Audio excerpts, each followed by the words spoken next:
so I've never really been much for finding out lore in any game, and Project Zomboid is certainly no exception. I mean, me and my bag of dyslexia are not listening to a bunch of radio messages that are just a bunch of text you need to read. But it turns out that the lore of Project Zomboid, whilst there might not be a lot of it, is quite juicy. And so on a rare occasion like this one, where I delve deep into a game's story, and especially in the games that are about apocalypses, I like to put myself in the world and try to see in which position I could have survived the longest. So that's exactly what we're gonna do today. Look at who of the normal people of the Project Zomboid map could have survived the zombie apocalypse the longest. To answer this question, we first need to go through a bit of lore. So whilst the players spawn in on July the 9th, 1993, the first signs of the apocalypse started a couple weeks before that point, when one night a strange smell was detected by many people living around this area.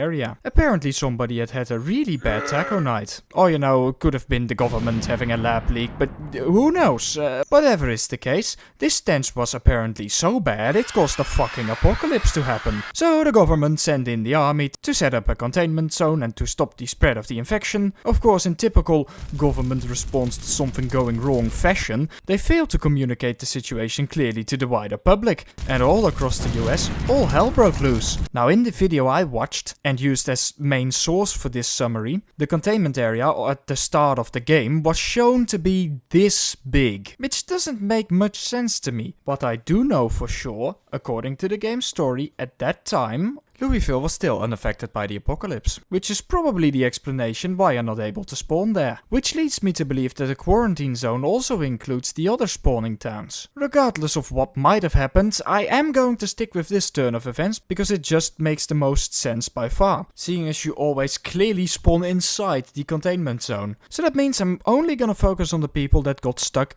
inside of this zone, because anybody outside of the zone would have just been able to run away. So I don't think those people are relevant. But for the people that were totally cucked over and forced to remain inside of the zone, some very lucky candidates immediately sprang to my mind. Mainly remote workers like foresters, remote farmers, vacation camp operators, of course the poor fuck that runs this train station, like the really remote workers that do not have daily contact with the outside world. Depending on how much of a radio addict they were, some of them would not even have known anything was wrong whatsoever, let alone be affected by the apocalypse. Next to this, there's of course another group of people that are strong contenders, the survivors. The people that went, ah yes, that piece of flimsy plywood is definitely gonna keep me safe. But for both of these groups, there's only one piece of story that's truly important. Apparently, Louisville only started going to shit on the 16th of July, a full week after the game started, because of the until then grounded virus suddenly becoming airborne and thus breaking the until then successful containment zone. But seeing as you can already go to Louisville on the 9th of July when the game starts, I concluded that the story might not be very airtight. And whilst this might be the case, that does confirm that if I want to judge what people survived the longest, I'm gonna have to rely on the lore and lore alone, seeing as the map, for very obvious practical reasons, does not correspond with the actual story of the game. And seeing as the player is probably not meant to go to Louisville in the first week of their playing session, it makes total sense from a gameplay perspective to have the story running in the background, because when the normal player finally gets around to Louisville, the week will have passed and the story will still be correct. This means that the developers of the game designed the story that it realistically lines up with the speed at which a player should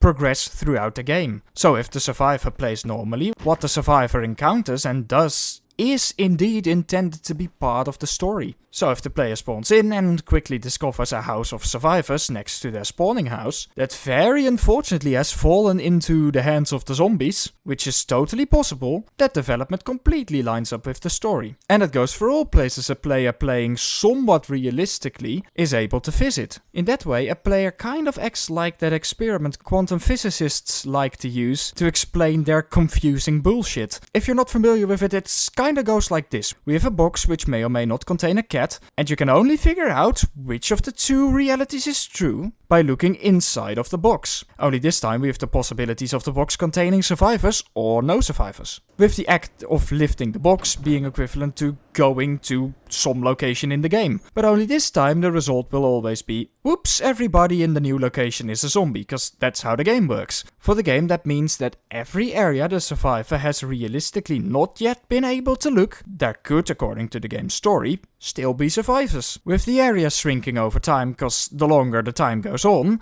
the more places there are the player could realistically have looked through, and are confirmed to have no survivors. Which finally brings us back to the survivors' houses and other possible types of locations where people could have survived the initial onslaught of the zombies. It doesn't really matter what type of person you are, with what job, the only thing that really matters is the time frame on which the player can reasonably be expected to pay a visit to your location. With the longer it takes to arrive there, being equivalent to the longer there's a possibility there's still actual people alive. So who can be confirmed dead first? Well, of course, that's all the people in the towns that the player can spawn in, because those can immediately be confirmed to be dead. The next places the player could confirm not to have survivors are the ones accessible by car, because for the player that's the only realistic way to quickly leave the city and explore other stuff, which only really leaves the people living and working inside of the forests as reasonable contenders. With these parks accessible by road falling off, as well as the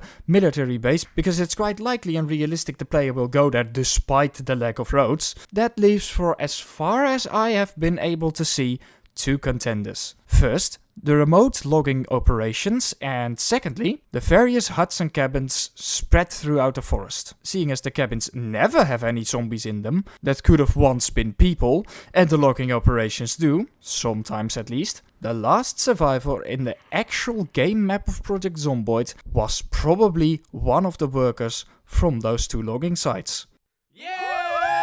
So I really hope you've been able to keep at least somewhat track of my convoluted reasoning and explanations throughout this video. Yes? Okay, great. Well, then I'll tell you a little secret. I am not very good at explaining things. Also doesn't help that I have no time whatsoever lately due to my final exams being, well, in a couple of days. So I will already consider it a miracle if I get this thing done in time. What this does, however, mean for next week, or at least 2 weeks after this, is I'll have lots of time to do all kinds of new stuff. Either way, for now, I hope you've enjoyed this video. If you did, hopefully see you next week. Bye bye.